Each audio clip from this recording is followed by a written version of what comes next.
Hello दोस्तों। तो स्वागत है आपका मेरे चैनल यंग कॉमर्स माइंड्स में। तो पिछली वीडियो में हमने कंसिस्टेंसी कॉन्सेप्ट के बारे में जाना था। तो इस वीडियो में हम एक्रूअल कॉन्सेप्ट के बारे में जानेंगे।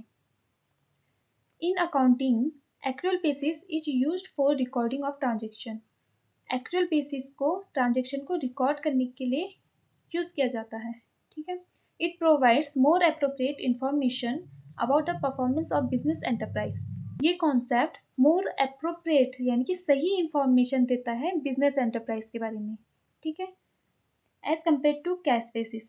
देखिए, कैश बेसिस और एक्रूअल बेसिस में मैं आपको अलग सी वीडियो बनाऊंगी। ठीक है। इनमें क्या डिफरेंस है ये भी बताऊंगी। पर कैश बेसिस में ये है कि जितने भी कैश ट्रांजेक्शन है वो हम रिकॉर्ड करेंगे। ठीक है। चाहे इस अकाउंटिंग पीरियड से रिलेटेड कैश हो या ना हो, पर जब भी हमें कैश मिलेगा तो हम उसे रिकॉर्ड कर देंगे, तो उसे हम बोलेंगे कैश बेसिस। ठीक है। Accrual concept applies equally to revenues and expenses. Accrual concept revenue और एक्सपेंसेस पे इक्वली अप्लाई किया जाता है। ठीक है। In accrual concept revenue is recorded when sales are made or services are render whether cash is received or not. तो accrual concept में जब हम सेल्स करेंगे गुड्स और सर्विसेज को, तो हमें कैश रिसीव्ड हो या ना हो, फिर भी हम उसे रिकॉर्ड करेंगे। ठीक है।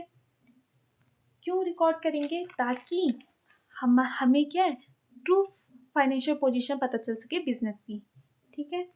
Similarly, according to this concept, expenses are recorded in the accounting period in which they assist in earning the revenues whether the cash is paid for them or not. इस कॉन्सेप्ट में expenses को इसी accounting period में record करेंगे। ठीक है।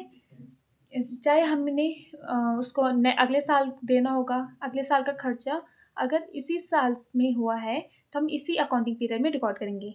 और मान लीजिए कोई रेवेन्यू हमें रिसीव हुआ है तो हम उससे इसी अकाउंटिंग पीरियड में उसे रिकॉर्ड करेंगे। और अगर हमने कोई सेल करी है, भले उसका पैसा हमें रिसीव नहीं हुआ हो, पर लेकिन है ना, इसी साल का रेवेन्यू है, तो इसीलिए उसे इसी अकाउंटिंग पीरियड में रिकॉर्ड करेंगे। ठीक है। पर ऐसा क्यों करेंगे हम?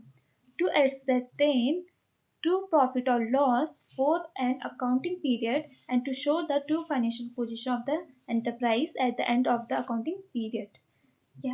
ये हम इसलिए करेंगे ताकि हमें अपना बिजनेस की ट्रू फाइनेंशियल पोजीशन पता चल सके और ट्रू करेक्ट प्रॉफिट और लॉस का पता चल सके। ठीक है। तो all expenses and incomes relating to the accounting period are recorded whether actual cash has been paid or received or not. ठीक है। तो जितने भी एक्सपेंसेस है और इनकम्स हैं इसी साल से रिलेटेड है, इसी अकाउंटिंग पीरियड से रिलेटेड हैं, तो उसे हम रिकॉर्ड करेंगे, चाहे हमें कैश रिसीव्ड हुआ हो या ना हुआ हो। ठीक है। तो इस वीडियो में बस इतना ही। तो एक्चुअल कॉन्सेप्ट आपका यही कहता है, चाहे आपको कैश रिसीव हुआ हो या ना हुआ हो, पर लेकिन उसे हम रिकॉर्ड करेंगे। ठीक है। इसी अकाउंटिंग पीरियड में रिकॉर्ड करेंगे। तो नेक्स्ट वीडियो में मैं आपको बिजनेस एंटिटी प्रिंसिपल्स के बारे में पढ़ाऊँगी। तो वीडियो को लाइक कमेंट शेयर कर दीजिए और सब्सक्राइब करना ना भूलें। धन्यवाद।